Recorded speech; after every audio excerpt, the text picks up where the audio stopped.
moom moo génn parce que ki nga xam ne moom moo nekkoon ci dernière place bi. am na ay xibaar yu ñuy wax waaye dañuy bàyyi ba mu ñëw rek mu gën a leer.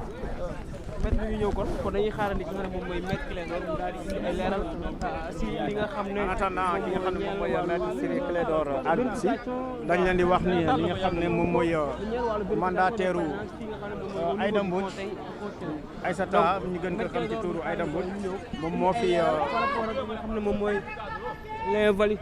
moo jot a ñëw léegi nii wax benn déclaration. ñu xaarandi maître Clédor. maître Clédor mi ngi ñëw maître Clédor bisimilah nii. merci maître mu ngi avancé waat tuuti rek. Voilà, c'est bon, et comme ça. C'est bon maître. nang rek bu baaxee rek ah.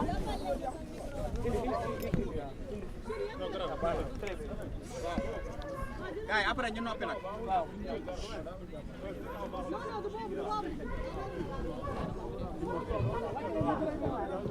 gars yi après ñu noppi.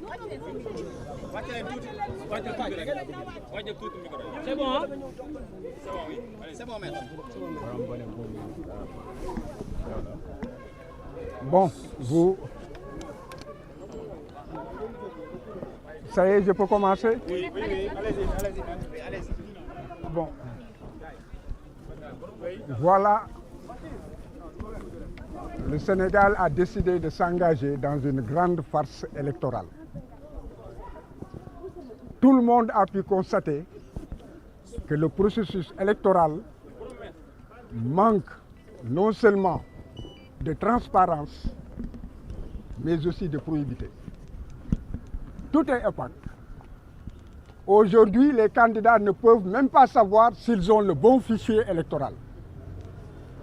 Personne aujourd'hui ne peut dire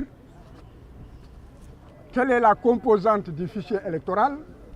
Personne ne peut dire comment ont été paramétrées les clés USB qui ont été remises.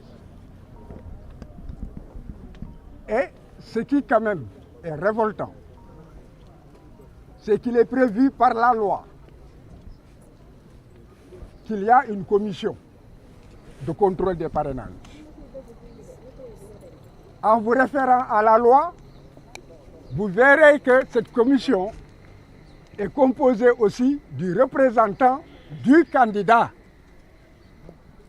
Et c'est cette commission qui procède à la vérification pour savoir si une candidature est recevable ou irrecevable. Lorsque nous sommes entrés,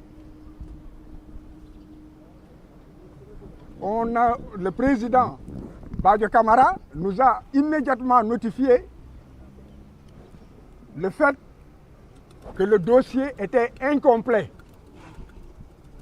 Cela veut dire que le dossier a été ouvert et exploité en l'absence du mandataire et représentant de Ousmane Sonko, ce qui est une violation flagrante de la loi.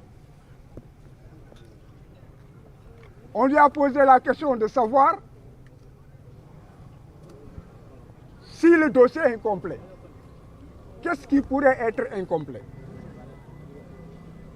Et la réponse a été que les dossiers ont été reçus, les courriers qui les accompagnaient et les pièces annexées étaient aussi reçues, vérifiées par la commission qui a conclu en ce qu'il manquait en fait une pièce, qu'elle était incomplète.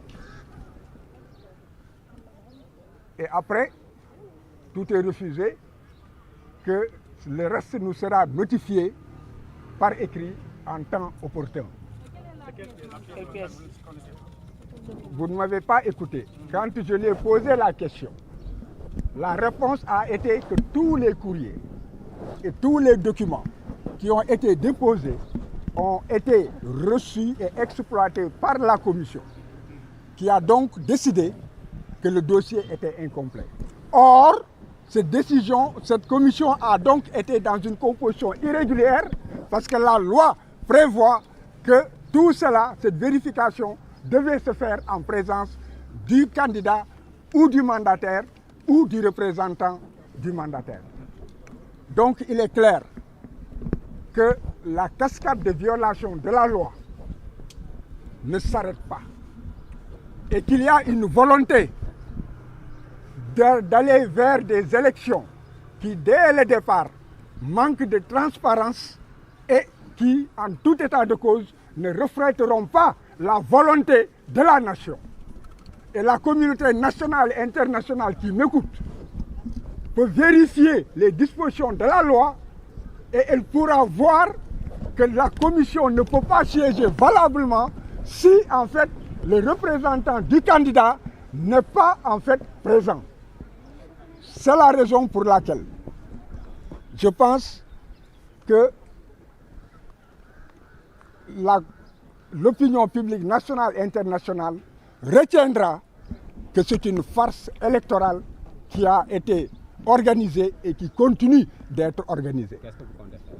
Ce que nous comptons faire, nous le savons, nous ferons les recours prévus par la loi, nous resterons dans la légalité, mais dans tout état de cause, la souveraineté populaire s'exprimera. Je vous remercie. Mettre enveloppe tënk rek enveloppe lan lay mën a jàpp ni par rapport ak la candidature Ousmane Sonko ak vérification des parrainages.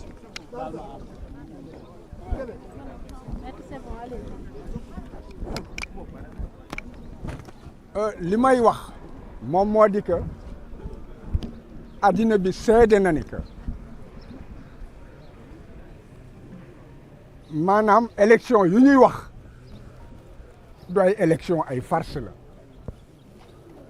farce nag xaw ma nuñ koy waxee ci wolof ngeen baal ma ay tappale la te tappale bi ñëpp gis nañ ne que ba yëf yi tàmbalee ba tey ay tappale la justice la mu wax yëpp dañ koo jël sànni ko ci maa tey ak doole la ñu wéy matt ne ko Ousmane Sonko du bokk ci candidat yi mu neex ko mu naqari ko mu neex ña ànd ak moom mu naqari leen mu neex réew mi mu naqari réew mi mu neex addina bi mu naqari addina bi ci loolu la ñuy wéy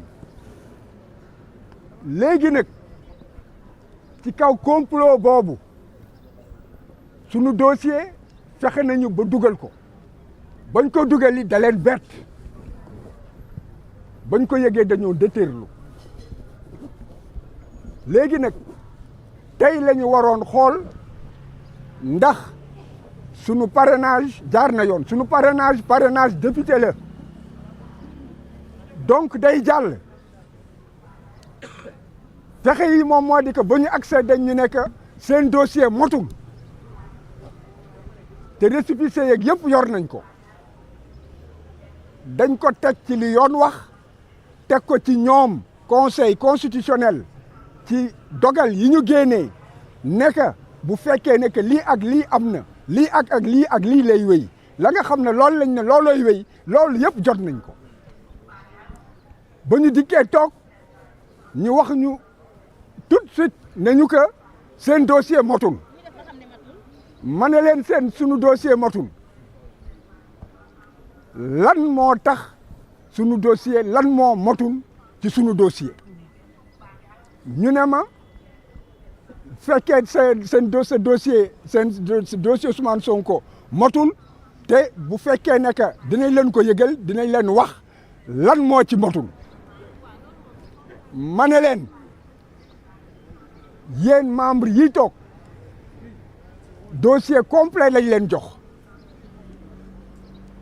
mu dog ma ne que président bi dog ma Badio Camara ne que lépp loo fi indi mu doon ci dossier mu doon ci ay bataaxal yëpp wane nañ ko commission bi réunir na ba pare xool gis ne que manqué na pièce te commission bi mënul réunir te fekk man fekkeewuma ko pour que ñu war a dajji enveloppe bi nga xam ne ci laa def kayit yi dañ koo scellé pour que ñu vérifier ci sama kanam ba pare nañ ne alkaati bi kaay ñu yëkkati dafe pour que mu génn nekk wax ji jeex na